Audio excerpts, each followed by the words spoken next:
There is a massive new project coming to northern Colorado, a new hockey arena, an indoor water park, hotel, and new housing.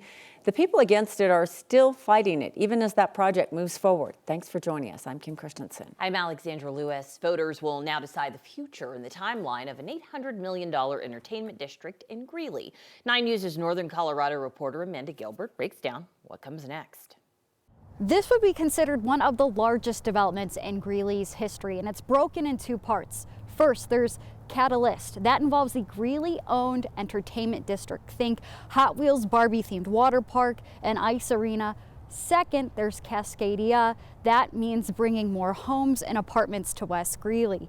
People in this town will be voting on zoning changes surrounding 800 acres connected to all this. Northern Colorado is growing, and Greeley has big plans. We want to create a magnet for visitors to come. Bill Rigler's a spokesman for the group Greeley Forward, which wants a large entertainment district built in West Greeley north of Highway 34. We want to create something special for Greeley residents that would be the single biggest economic and jobs catalyst in the history of this town. When resident Connie Garcia heard about the project, she wasn't impressed. I don't think it's going to work. Connie helped gather signatures last year. Over 7,000. Enough signatures for a special election in Greeley. And with this large size of a project, I just feel that we should have had a say in it. The special election is asking people if they want to repeal or revoke. The city council approved zoning changes allowing this large 834-acre development project to move forward. In effect, we're talking about a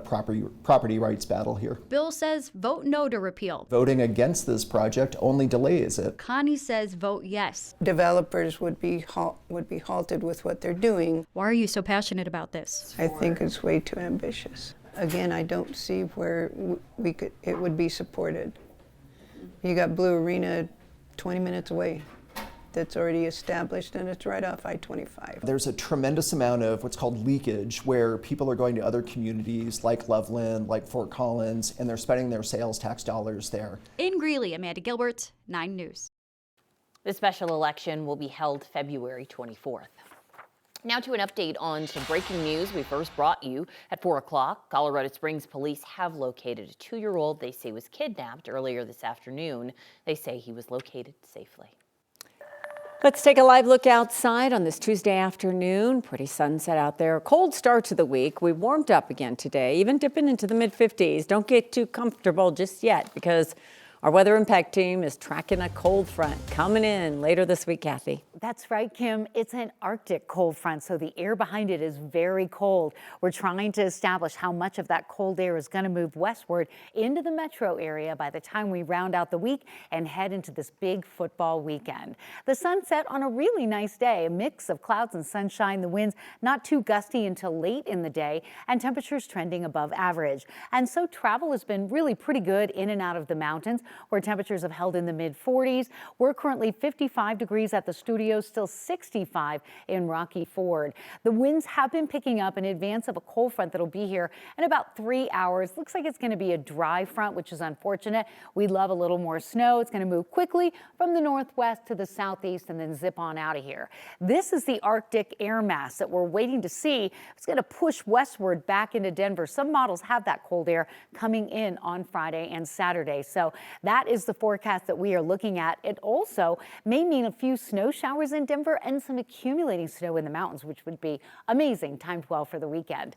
So low 50s, upper 40s now, dropping to about freezing by 10 o'clock. Weather headlines include, after a mild day today, a nice day tomorrow. Big changes at the end of the week, a little snow for Denver and a whole lot of cold for some parts of the state. Details on that just ahead. New testing tonight confirms a well-known church in northern Colorado has widespread methamphetamine contamination. So back in December, the city of Fort Collins deemed the Mennonite Fellowship Church as unsafe and shut it down after police found drug-related activity at the property.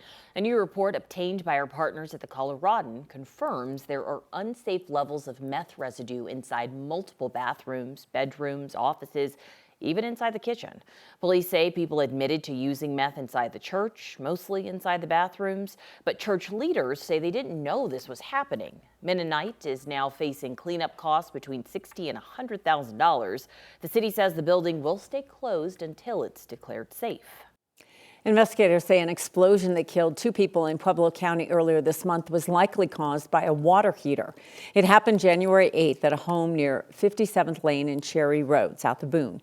Pueblo County deputies say by the time they got to the home, it was fully engulfed in flames. Officials are still investigating, but believe that explosion was linked to the installation of a water heater since they found propane gas at the scene. A man and a woman were in that home when it exploded. They haven't been identified yet. The Pueblo County Sheriff's Office says a full report on that investigation should be released next month. Tonight, it's still not clear why Denver's public safety department repeatedly failed to follow up on emergency alerts sent to people's cell phones. 9 News Investigates found that since August, Denver sent out 17 wireless emergency alerts for potentially dangerous situations. One told people they faced injury or death if they left their homes. Every one of them also directed the recipients to the X pages for the City Police Department or the Office of Emergency Management for more information.